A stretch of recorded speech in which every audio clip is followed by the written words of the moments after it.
What would you do if loving someone slowly consumed your entire identity? Tonight, I'm going to tell you about two people who thought they found their soulmate. But what they really found was a mirror reflecting their deepest fears. This is the story of Maya and David, and how love became their beautiful prison.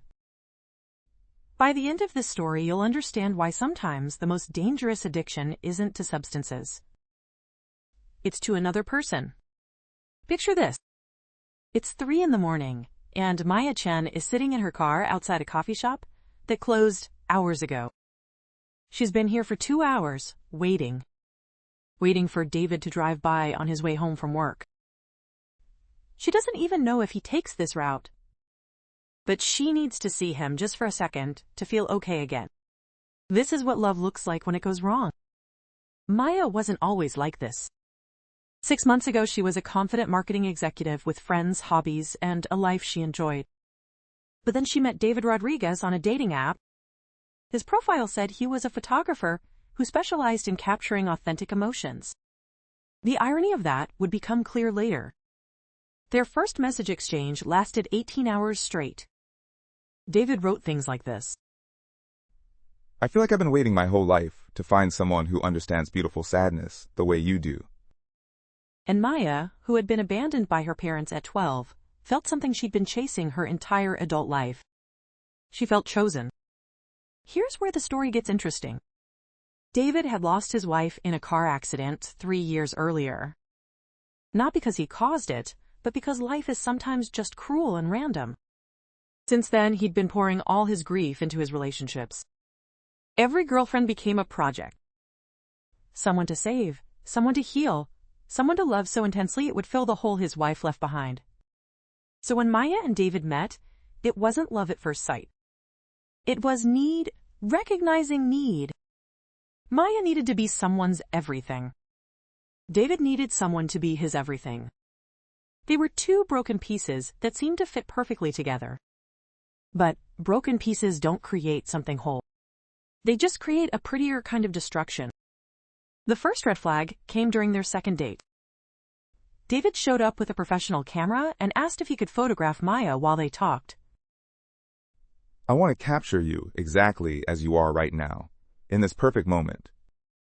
Maya felt flattered. What she didn't realize was that David had photographed every woman he dated since his wife died. Always in the same poses. Always with the same lighting. Always trying to recreate something that was gone forever. By their third week of dating, Maya had essentially moved in with David. Not officially, of course. She still had her own apartment. But she spent every night at his place, and slowly her things started migrating there. A toothbrush here, some clothes there. David encouraged it. Why would you want to sleep anywhere else when you could be here with me? It seemed romantic. It was actually the first step in losing herself completely. Here's something most people don't understand about codependency. It doesn't feel like you're losing yourself. It feels like you're finally becoming who you were meant to be. Maya started dressing differently. Not because David asked her to, but because she noticed what he complimented. She stopped seeing her friends as much. Not because David forbade it, but because she preferred spending time with him. She quit her Thursday night pottery class. Not because David objected, but because he seemed sad when she left. Each choice felt like love. But add them up and they spelled disappearance. Meanwhile, David was experiencing his own kind of high. For the first time since his wife died, he felt useful again. Maya needed him in ways his wife never had. His wife had been independent, confident, complete on her own.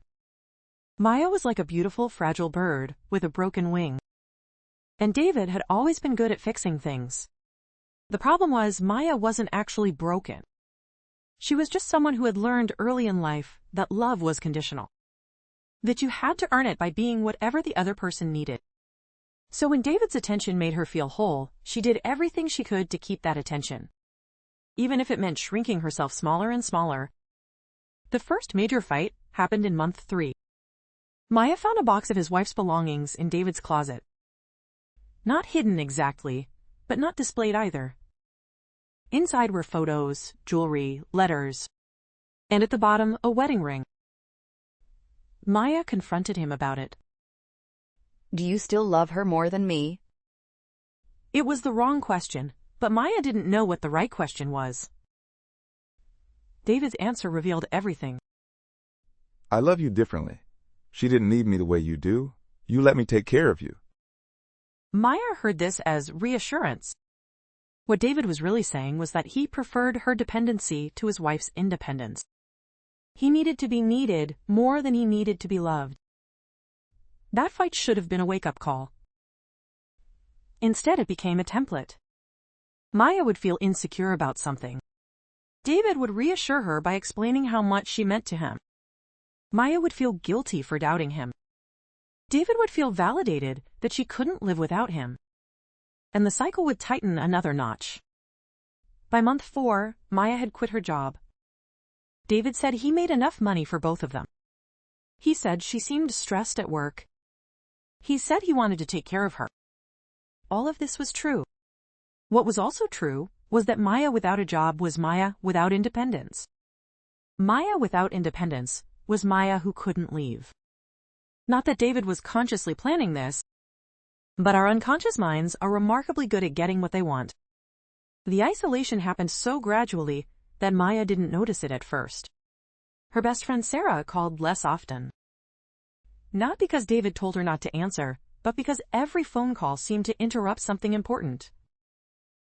A romantic dinner. A photography session. A deep conversation about their future. Maya started letting calls go to voicemail. Then she stopped returning them altogether. It was easier than explaining why she couldn't make time for anyone else. David's friends noticed the change too. He used to be the guy who organized group trips and dinner parties. Now he only wanted to socialize if Maya was included. And Maya, who felt awkward around David's established friend group, often suggested they stay home instead. David was happy to go along with this. After all, why did he need other people when he had everything he wanted right there? Here's where the story takes a turn that might surprise you. Maya wasn't just a passive victim in this dance. She was an active participant. Every time David showed signs of independence, Maya found subtle ways to pull him back. When he mentioned grabbing drinks with his brother, Maya would suddenly have a panic attack about something at work. When he talked about taking a photography workshop, Maya would worry aloud about being alone all day. She wasn't manipulating him consciously. She genuinely felt panicked when he showed interest in anything that didn't include her. But the effect was the same. Both of them were addicts. Maya was addicted to being needed. David was addicted to being the person someone else needed.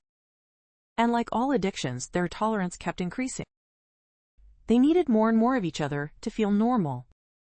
The breaking point came in month 6. Maya's sister called to tell her that their estranged father was in the hospital. He was asking for Maya. It was the first contact they'd had in years. Maya wanted to go see him. David's reaction was telling. After everything he put you through? Maya, you don't owe him anything. I'm all the family you need. David genuinely believed he was protecting Maya from more pain. But what he was really protecting was his position as the center of her universe. Maya went anyway. It was the first time in months she'd made a decision that David disagreed with. The hospital visit lasted 3 hours. Maya and her father didn't reconcile completely, but they talked. Really talked for the first time since she was 12. And for those 3 hours, Maya remembered who she used to be. Someone with her own thoughts, her own feelings, her own complicated family history that existed completely separate from David. When she got back, David was waiting. He'd prepared her favorite dinner. He'd lit candles. He'd queued up their favorite movie. And Maya felt something she hadn't felt in months. Suffocated. I was worried about you all day. Did he hurt you again? Did he make you feel bad about yourself? David's concern was genuine. But for the first time, Maya could hear the subtext. Please tell me you still need me more than anyone else. Please tell me I'm still the most important person in your life. Please don't leave me alone with my grief. The conversation that followed was unlike any they'd had before. David, I think we might have a problem. What kind of problem? I can't remember the last time I did something just for myself. Not because you asked me not to, but because I stopped wanting to. That's not a problem. That's love. That's what happens when two people become one. But what if we're not becoming one? What if we're both becoming half? David didn't understand what Maya was trying to say. To him, their relationship was perfect. They never fought about money, because Maya didn't have any. They never disagreed about social plans, because Maya went along with whatever he wanted. They never had conflicting career goals, because Maya didn't have a career anymore. From David's perspective, they'd eliminated all the sources of relationship conflict. What he didn't realize was that they'd also eliminated Maya. The next few weeks were tense. Maya started pushing for small changes. She wanted to take a part-time job. She wanted to call her sister once a week. She wanted to take a yoga class by herself. Each request felt like a rejection to David. And each of his reactions felt like a cage closing to Maya. The final straw came when Maya suggested they spend one evening a week apart. Just one. So they could miss each other a little. So they could have stories to tell each other.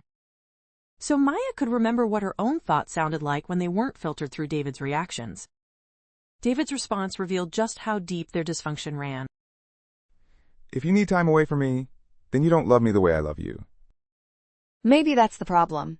Maybe the way you love me is killing us both.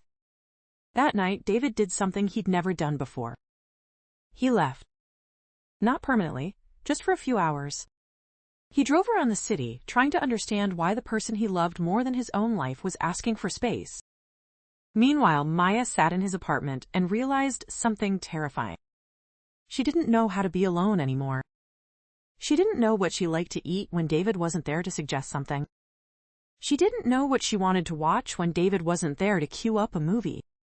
She didn't even know what she was thinking about, because her thoughts had become reactions to David's thoughts. When David came back that night, they both knew something fundamental had shifted. Not broken exactly, but cracked. And through that crack, reality was starting to seep in. Maya moved back to her own apartment the next week. It felt like moving to Mars. Everything was exactly as she'd left it 6 months earlier, but she felt like a completely different person. The books on her shelf seemed to belong to someone else. The photos on her walls looked like pictures of a stranger. Who was this person who used to live here? And how could she find her way back to being that person again? David didn't take the separation well. He texted Maya constantly. Not angry texts, but worse. Heartbroken texts. I don't understand what I did wrong. I gave you everything. I love you more than I've ever loved anyone, including my wife. Please just tell me how to fix this. Each message was a hook, pulling Maya back toward the gravitational field of their relationship. And Maya, who had built her entire identity around being the person David needed, felt like she was drowning in guilt. Here's what makes codependency so sneaky. It doesn't feel like abuse because it's usually wrapped in genuine love. David really did love Maya. Maya really did love David. But love without boundaries becomes suffocation. Love without independence becomes possession. And love without individual identity becomes a beautiful form of mutual destruction. The turning point came when Maya called her sister. It was the first phone call she'd made in months without checking with David first. Her sister listened to the whole story and then said something that changed everything. Maya, do you remember when we were kids and you used to draw all the time? You were obsessed with art. I wasn't that good at it. That's not the point. You loved it. When did you stop drawing? Maya couldn't remember. Somewhere between her parents' abandonment and David's rescue, she'd stopped doing things just because she enjoyed them. Everything had become about survival, about being lovable, about avoiding abandonment. She'd forgotten that she used to be a person with interests and opinions and dreams that had nothing to do with anyone else. That weekend, Maya bought a sketch pad.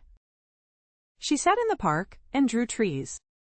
Terrible trees, because she was out of practice.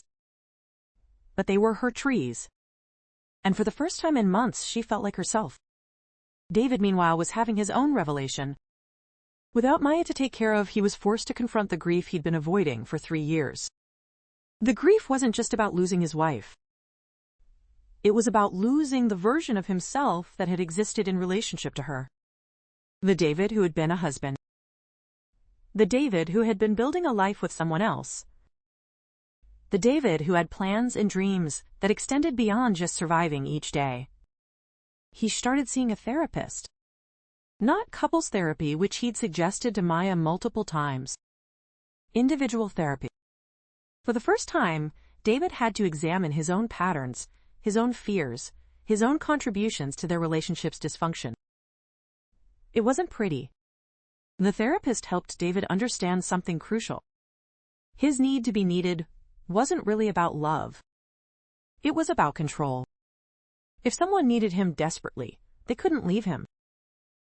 If someone depended on him completely, he would never have to face abandonment again. But that wasn't love. That was fear wearing love's clothing. 3 months passed before Maya and David saw each other again. They met at a coffee shop, the same one where they'd had their 3rd date. But they were different people now. Maya had started a part-time job at an art gallery. She'd reconnected with 2 old friends. She'd even been on a casual date with someone else, though nothing had come of it. The important thing wasn't the date itself. It was that Maya had been able to be herself with another person, instead of becoming whoever she thought they wanted her to be. David looked different too. Sadder maybe, but more solid. More present. He'd been doing grief counseling, finally processing his wife's death properly. He'd also started a photography project, documenting people who'd lost loved ones. Not to fix them or save them, but simply to witness their stories. Their conversation was stilted at first. Too polite, too careful. But gradually they began to talk honestly about what had happened between them. I think I was trying to love you enough to heal both of us. And I was trying to need you enough to prove I was worth keeping. That's not really love, is it? No, but it felt like love. That's what made it so dangerous. They talked for 2 hours. About their childhoods, their fears, their patterns in relationships. About how they'd mistaken intensity for intimacy. About how they'd confused need with love. About how they'd both been so afraid of abandonment that they'd created the very thing they feared.